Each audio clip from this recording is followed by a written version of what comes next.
O golpe é dado, é debelada as oposições. Qual é o primeiro ato, vamos dizer assim, oficial organizado dos monarquistas e encabeçado por que figuras?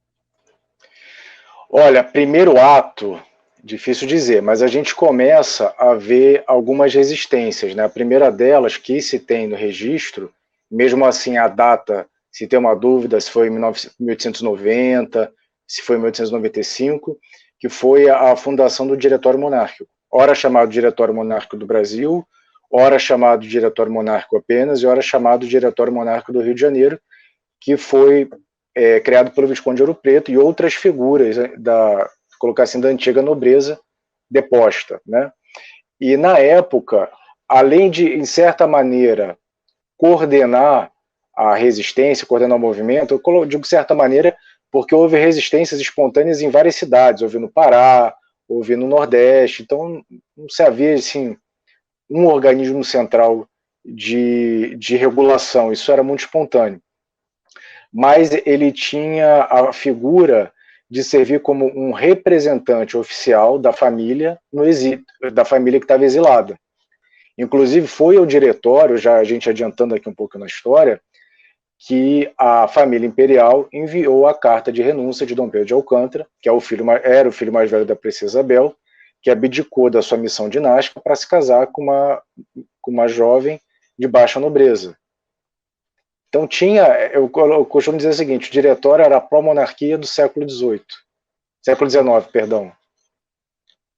O diretório ele se assemelhava muito, vamos dizer assim, a um estado oficial, vamos dizer assim, né? Como se não reconhecesse o estado ilegítimo que tinha usurpado, então a ele recaía, vamos dizer assim, as oficialidades, né? Então muita gente diz que a renúncia não é válida porque a monarquia não estava reinante, mas o diretório era equivalente ao governo legítimo, né? Então as emissões tidas pelo diretório tinham a mesma validade de caráter oficial de quando a Casa Imperial reinava, né? Então, esse ponto é importante para a gente entender a validade da renúncia, né?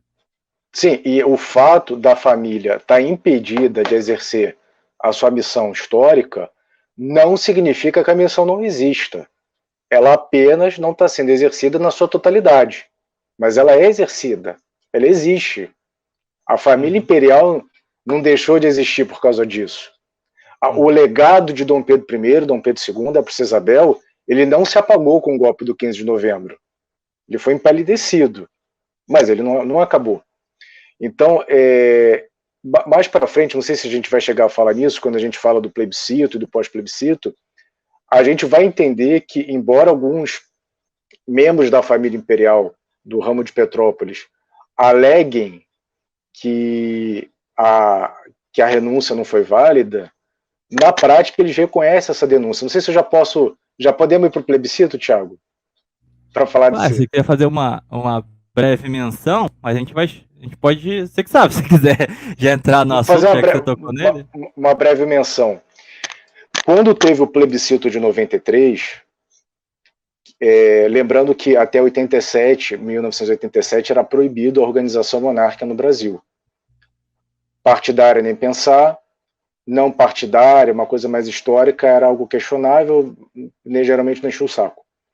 Em 87, a gente começa uma Assembleia Nacional Constituinte que dura até 88, e nessa Assembleia se define um plebiscito no dia 21 de setembro de 1993.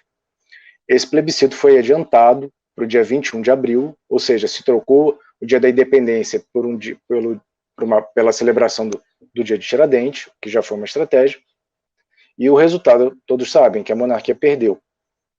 O presidencialismo teve 56% dos votos, a monarquia com um pouco mais de 10%. Na época, um dos fatores que muito nos atrapalhou no plebiscito foi essa invenção estapafúrdia de questão dinástica que nunca existiu. Mas aí a galera de Petrópolis, vendo a boquinha, começaram a levantar essa lebre. Então isso para a gente foi uma tragédia, porque você já tinha dificuldade de explicar o que era uma monarquia parlamentarista constitucional. Você já tinha dificuldade para mostrar que a monarquia não traria de volta a escravidão Primeiro que isso já é uma coisa hoje fora de nosso contexto histórico, totalmente fora. E segundo, porque foi a própria monarquia que aboliu a escravidão. E você ainda tinha que partir para esse desgaste de explicar o que é legitimidade histórica. Enfim, perdemos o plebiscito. O que o pessoal de Petrópolis fez? Deram uma banana para o movimento. Como é que é o nome do pai do Pedro Carlos? Que eu esqueci o nome do... O filho do Pedro de Alcântara. Você lembra? Não, faz um tempo que eu não entro na questão Enfim, dinástica, mas é tão insignificante que a gente não lembra. O que ele fez? Foi para a Europa. O que o filho dele fez? Se declarou republicano. E o movimento na merda. Quem é que teve que catar o caquinho no chão? Dom Luiz. Então, assim, no fundo, eles sabem que foi válido.